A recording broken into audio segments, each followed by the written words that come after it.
Olá, o assunto de hoje, 6 de dezembro de 2025, é sobre o imposto de renda mínimo para pessoas físicas.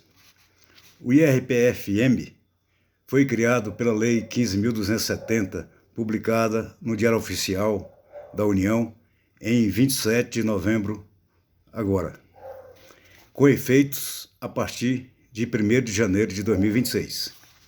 Vamos falar sobre as pessoas físicas que participam de empresas do regime simplificado do Simples Nacional, lucro presumido e lucro real, que não sejam sociedades anônimas ou com ações em bolsa. Também para pessoas físicas que não são sócias de empresas ou que não recebem dividendos, ou seja, mesmo que não recebam lucros ou dividendos, a pessoa física, em nossa opinião, terá a incidência do IRPF-M durante o ano de 2026 para frente. Claro, se atingir o limite mínimo de R$600 mil ao ano de renda.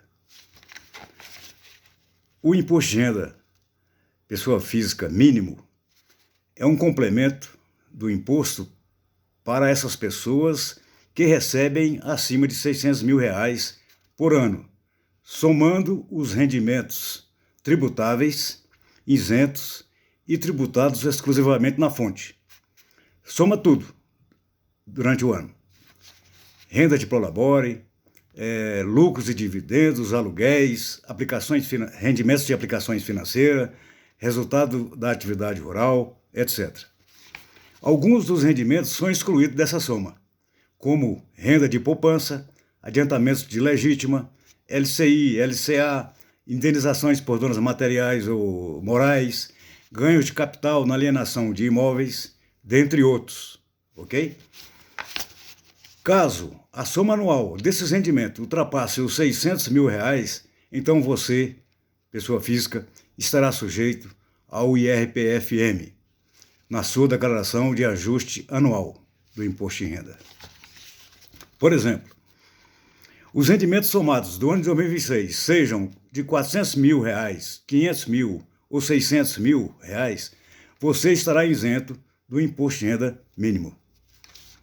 Se a soma anual ultrapassar os R$600 mil, você estará sujeito ao IRPF-M, com alíquotas progressivas até o limite de 10%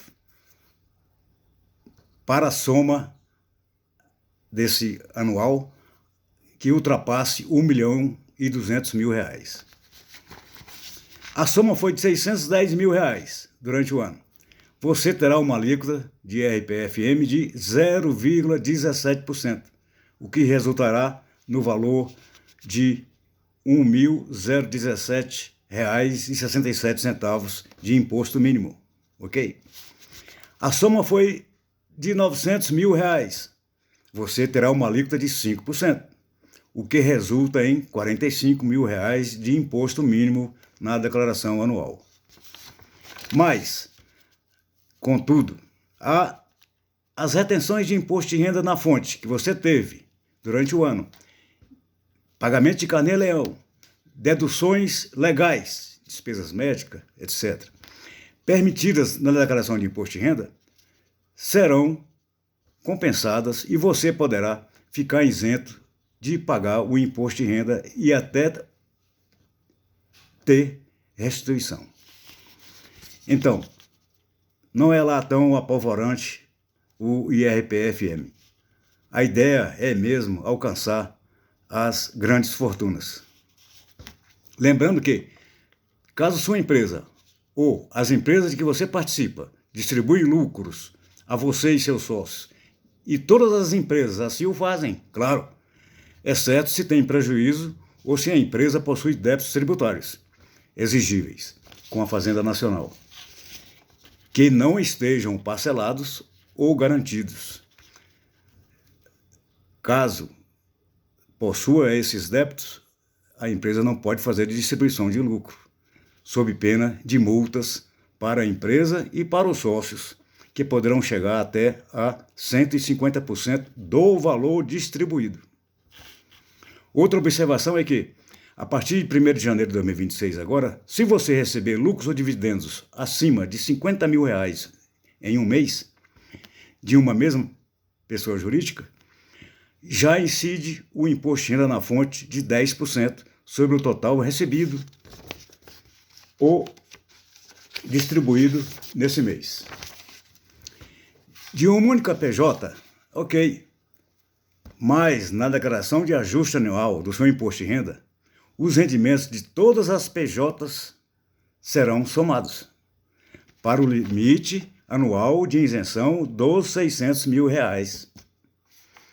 As possíveis retenções serão compensadas na declaração de imposto de renda anual.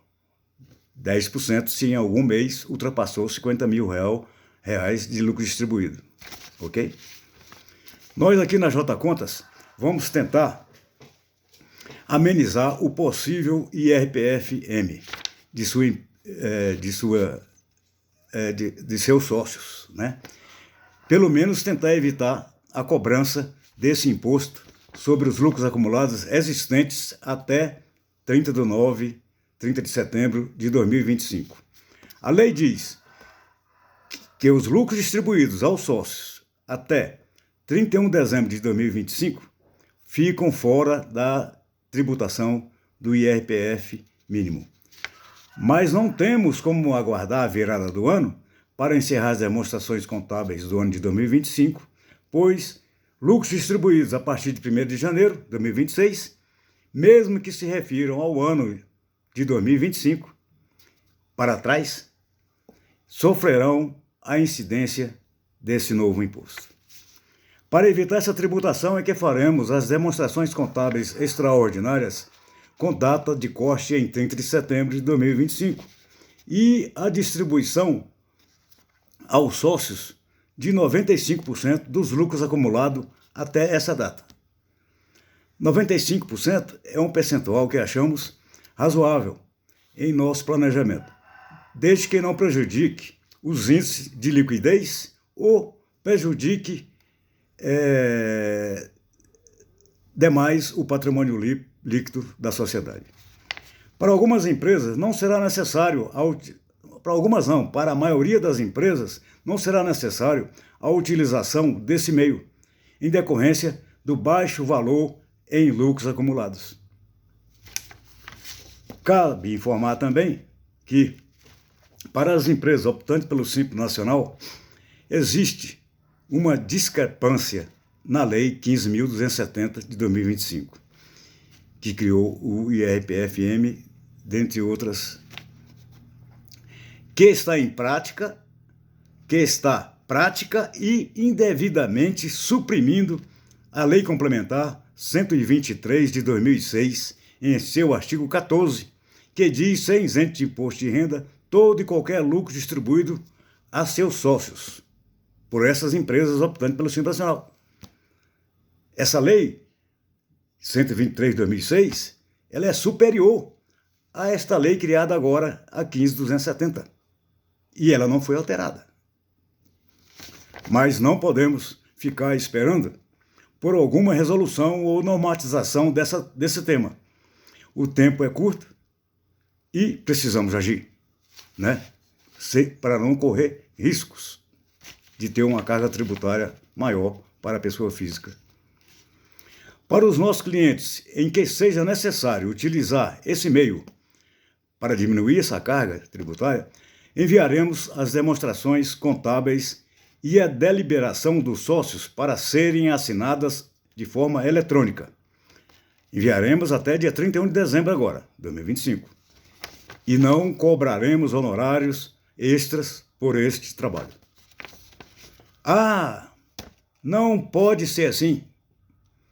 Precisa comunicar com antecedência a data da Assembleia, aprovar as contas, estipular a distribuição de lucros e registrar a ata.